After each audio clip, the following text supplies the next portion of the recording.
here in California, so many people want to see Bernie Sanders tonight, and they will in just a few hours' time. Yeah, he really gets those big crowds, seemingly wherever he goes, especially a lot of young people. Let's take a look right now. Look at 40% of the vote is now in. Bernie Sanders maintains his lead, nearly 3,000 votes ahead of Hillary Clinton, 47.3%, 45.8%. Let's go back over to Dana and David right now. It's very close, but if he wins in Kentucky, it gives him momentum going ahead towards that big contest in California.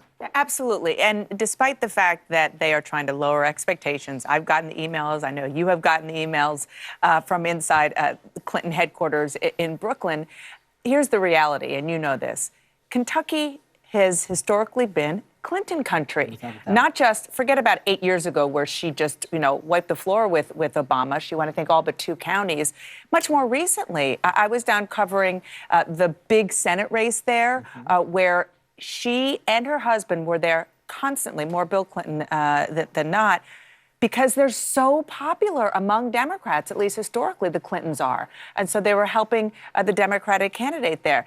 Bill Clinton won in 1992, in 1996, in the general election. This is Kentucky, right? Yeah, I mean, that's the reality check we need to give Clinton up country, against no the doubt. expectations. And it's the Clinton campaign can't just get away with saying it's 90% white. So that's that's what Sanders states have looked like. Yes, it's 90% white, but as you said, 8 years ago, she won 72% of that white vote. So there is there is a question here that is. Her support 8 years ago, we saw this in West Virginia last week, has just completely flipped.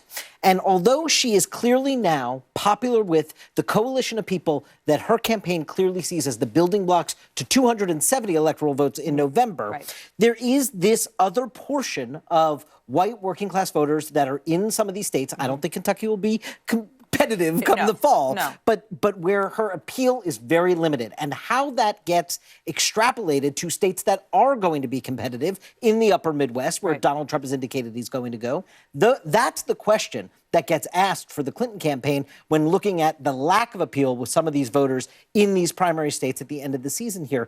And I do think that when you see those lines, look at those people lining up to go into that Sanders event. There is a movement that is happening simultaneous with these elections that won't upend the trajectory. That's the dichotomy that she has to resolve. No question. And Wolf, it's obviously about delegates, but the optics are something that is incredibly important. And as David was just saying, if you do look at those lines, this rally tonight for Bernie Sanders, and probably ones that we're going to see down the road until June 7th, that's something that they cannot take for granted in Brooklyn. Yeah, he gets huge crowds, and Hillary Clinton will need all of that if she's the Democratic nominee. Question. All right, let's take a quick break. A lot more coming up. A close contest in Kentucky. We're not able to make a projection, at least not yet.